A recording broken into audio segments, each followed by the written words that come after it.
Hello and welcome to the Daily Millwall for Monday, the 20th of May, 2024. In today's Millwall news, Millwall put this up on their website today, but it happened on the 10th of May.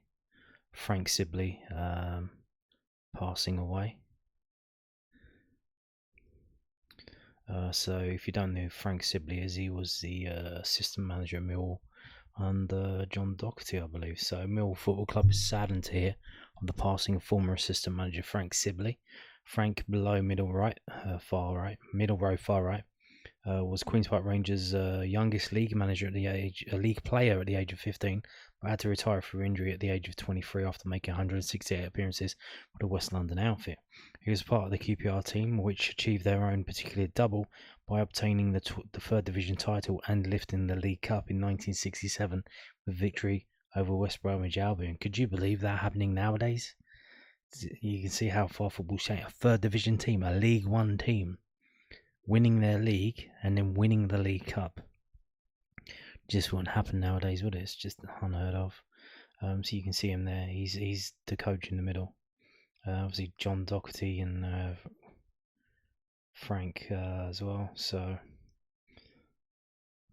yeah, he then went into coaching under future Millwall boss Jordan Jago before becoming Dave Sexton's assistant. Frank, at the age of 29, became one of the youngest managers in 1977. It was in 1979 that he became Walsall's manager, but he was back in Shepherd's Bush in 1984 for a year in a caretaker role. Frank became a member of John Docherty's coaching team at the Den in 1989 and was later Watford's chief scout. Everyone at Millwall would like to pass on their condolences to Frank's family and friends at this sad time. So yeah, massive in the history of QPR, really, and just a footnote in Millwall's, but what a footnote. Assistant manager with John Docherty in 1989, and what 2 years that was. There you go.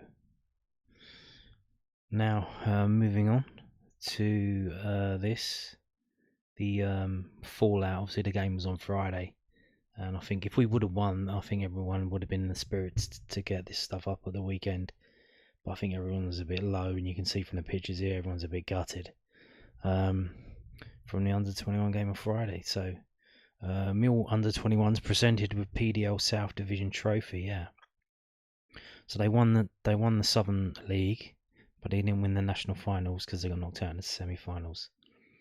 So Millwall's under-21s were presented with the 23-24 Professional Development League South Division trophy on Friday night. The Lions' quest for back-to-back national final titles may have ended at the hands of Birmingham City after extra time at the Den, but a second successive league title was won beforehand, with the crowning moment taking place after the full-time whistle.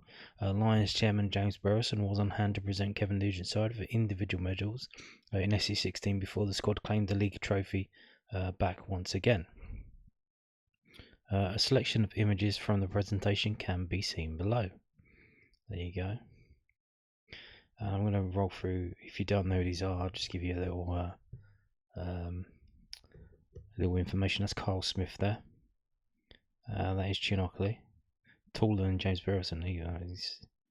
He's got sense enough to like bend down. That is Shamal Lawson. That's Tom Lee.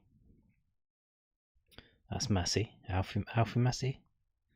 That is Romain Esse, because of course he did play in quite a few of the games.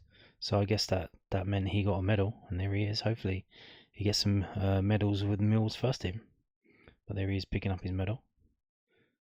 That is Adam Maliki. Seychelles, Nino, as he likes to be called, picking up his medal as well. And there you go, and they do look absolutely gutted, and for two reasons I would suspect. It's because they lost the game, and because some of them were told probably this week that they wouldn't be getting a new contract and wouldn't be around next year. And I think they almost certainly knew before the game that they would be leaving, so bittersweet. Now moving on to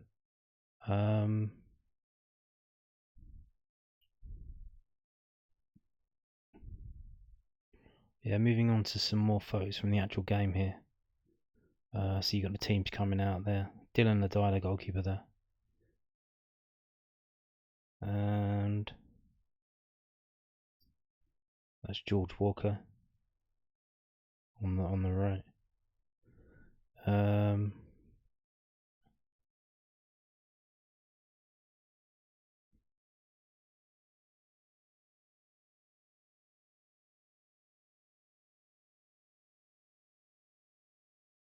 We go back to that one actually. If I scroll up, you can see that's the director's area there. So there's a fair few people there. There are a fair few people there. Obviously, they're blurred, so I don't know who was actually there. Was there a meeting regarding the first team affairs earlier that day? Was Steve Gallen there? Was Mark Fairbrother there? I don't know. More and more pictures. As you can see, the lights came on. It started getting dark. There's Jack Howland there. And we're back to the beginning. So there you go. We've got post-match from that. This is from southernnews.co.uk. Kevin Nugent, the manager of the under-21s. We had a lot of chances in the game. Kevin Nugent reflects on his Millwall under-21s falling just short against Birmingham. It ended up being disappointment on Friday night for the young Lions, who were targeting another playoff final. Kevin Nugent was left disappointed at his Millwall side, failing to convert their chances against Birmingham City, but still credited his side for their league-winning campaign. The Young Lions won the PDL League title last month for a second year running and were looking to come out on top in the end-of-season playoffs to secure the double. But unlike last year, Millwall under-21s fell short and crashed out of the competition with a 2-1 semi-final loss after extra time. They took the lead against Birmingham City under-21s, courtesy of a curling finish by Abdul Malik in the first half. But 2 goals by Junior Dixon, including the winner at extra time, gave the visitors passage through to the final. The Lions missed several chances throughout the evening. The match came the day before Millwall revealed which players they're retaining, with Abdul Malik, George Walker, Finley Cotton, Zane Myers and Kyron McKay all playing against Birmingham, knowing they would be released. Reacting to the game, Nugent told the News at 10, I didn't think we started it that well, but we had a lot of chances in the game, probably the better chances. It wasn't one of our best performances, but I still thought we were a little bit unfortunate. If we had been a little bit more ruthless and took our chances, but it wasn't to be. It was a difficult week for some players who would have known this would have been their last game for us. So you have to take that into consideration as well. The lads had a really good season. They won the league, but we were just a little bit short tonight. I'm really pleased to work with him, and now it's time to take a break. And good luck to Birmingham in the final. There you go. And we have more here. Kevin Nugent speaking to millfc.co.uk. We're really proud of the lads for winning the league. They've been brilliant all season long, but the performance on Friday wasn't one of our best. It's been a difficult week for some of the players, so it's perhaps understandable that we weren't at our best. But a huge well done to all of them for the season that they've had. Chances wise, we had the better of them throughout the game. On another day, we could have had a few, especially Tom. Friday's match signalled the final time that a selection of Millwall's Academy members would pull on the blue shirt, with Nugent describing what comes next. They should be proud of themselves. It's been a pleasure to work with him. It's now time to have a break and then be ready to go again after the summer for what will be another challenging year next season. It's all about the football club, the next level, and what level the players can get to. They're fantastic lads, and I'm sure they will all have a good career in football. Indeed, indeed, indeed. And just having a look at some of the players who were released last season, I think it was last season, Jaden Davis. He won promotion with Braintree Town. And if you think, well, that's non-league, like 2 names. I know it's been a while, but Lyle Taylor got released by Millwall before. I don't think he even played in the first team game. And a lesser known name, Michael Bostwick. Go and look him up and look at the career he had. How he came back, went to Ebbsfleet, went to Stevenage, got them promoted, I believe, and then they released him, and then moved on to Peterborough and had quite a few games. He's still playing now, but in the National League North. So it's not the end. It's just the start of a new beginning. So let's see where we go. And speaking of released players, and I mentioned this in the video the other day about the under 18s getting released, because like I said, they're not competing just within Millwall. They're competing against teams from other players from other teams. And we've got news today from the news. I think they must be called something else locally, but it's from Portsmouth. It's the website's portsmouth.co.uk. It's called the news. And yeah, what they say is Quarm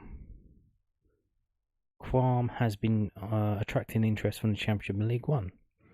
So Brian Quarm, a former Fulham right back, has made one appearance for the Blues' first team, featuring off the bench in October 2022. That was a Papa John's Trophy clash against Aston Villa under-21s, in which Danny Cowley's men ran out 5-0 winners. So he's had one substitute appearance with Portsmouth. Now Quarm is seeking his next challenge and has recently attended a 2-week trial with Millwall, seeking a place with their under-21 squad. Now, I don't believe he played in any games. There was trialists. That lad was from West Ham. We've had, like I said, we've had 3 trialists that I know of that I can name at Millwall under-21s. Quarm, according to this website. Sam Forlin, also from Portsmouth. And a lad from West Ham, can't remember his name. I think it's something of a Tundi or something like that. So yeah, Brian Quarm, 18 years old, played one game off the bench for Portsmouth. So this is it. Like, teams around us are letting their junior players go out of contract, releasing them. So then Millwall, instead of promoting from within, are looking around to see the other players that have been released, and if they're any good, if they can come into our team to boost it. So that's the competition. If you're in a Millwall junior team, you've got to be as good as you can be, because you're not just competing within the club, you're competing without the club as well.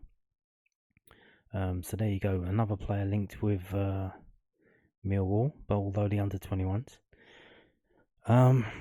Speaking of players linked with being transferred to Millwall, we have this was put up today from Lions TV. You may know that channel on YouTube. It's the first and I think the most popular Millwall channel on YouTube.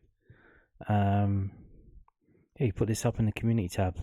Millwall keen to sign Philippines international goalkeeper Neil Etheridge. The 34-year-old is out of contract with Birmingham City and has worked previously with Millwall goalkeeper coach Andy Marshall. I believe he was also at Cardiff when Neil Harris was manager there. So there's that as well. I think even in that picture, I think that's Cardiff shirt in that picture. Visit Malaysia. So I've been looking around to see where this has come from. It's not published anywhere in the press that I can see. So I don't know if it's come from a forum, from Twitter, from Alan Nixon, or just from Dan's contacts in and around the club. But there you go. I assume this is for a keeper that's willing to be number 2 because he's 34 years old, but capable to step in and be number 1 if there's an injury to Sarkic, and he's good enough to do the role. So there you go. But we'll see. Maybe he's not willing to be number 2. Maybe it's like a competition. He might actually get a nod. You never know. And then that's the thing. You bring in the competition. Sarkic's got to step up and be as good as he can be week in, week out. Because if he ain't, he's going to get dropped. So we've seen what Neil Harris has done. He dropped Danny McNamara after that mistake. And to be fair, Danny McNamara spent a few games out and came back in and played very well. He played very well. Didn't make that same mistake again, did he? So we'll see. Looks like he's been, according to Dan, looks like he's been, I would say, brought in to be number 2. But yeah, could be number 1. So there you go.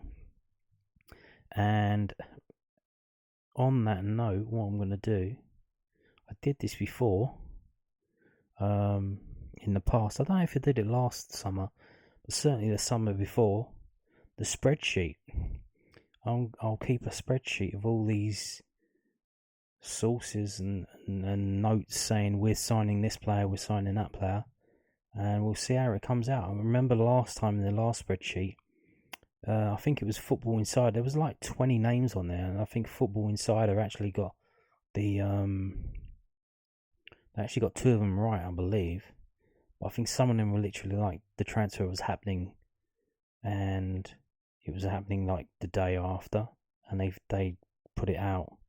So that is a done deal. They knew it was going to happen, and then they put it out and like, whoa, look, it's happening like they said it was.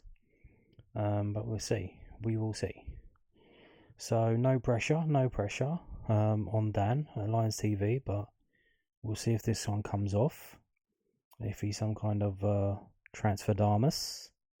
But yeah, there you go.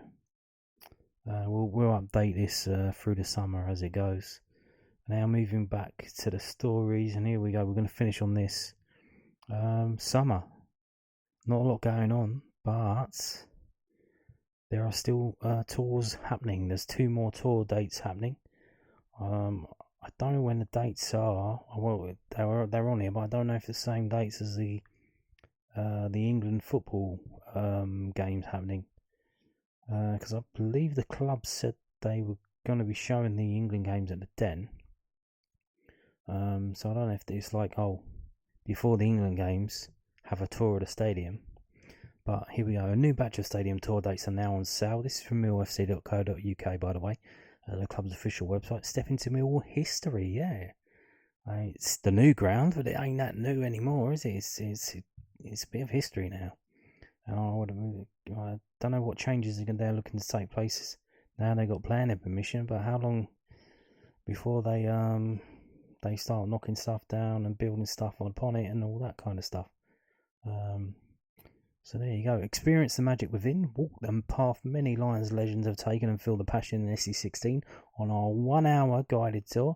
The Den is one of the most iconic football stadiums in England, making it the perfect place to learn all about the colourful history and heritage of Millwall Football Club. The guided tour will start in the executive lounge before stopping off at various different locations in the stadium, such as the director's box, the press area, and the Paul Jiggins media suite. The tour is rounded off by taking the players' walk from the dressing room through the tunnel and out to the dugouts. The experience cannot end but making sure you grab a picture next to Neil Harris's seat.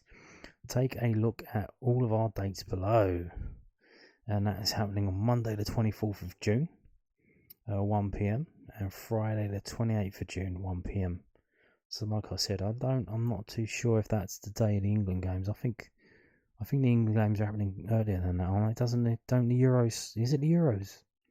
Well, it's not the World Cup, is it? No, it's the Euros. Is it? I think it's taking place on starts on the 10th of June, doesn't it? So yeah, here you go. If you're a season ticket holder, you do get a discount of £2. If you're not, it's £15 for adults, £10 for concessions, £8 for under 18s. So there you go. And on that note, thank you for watching, and goodbye.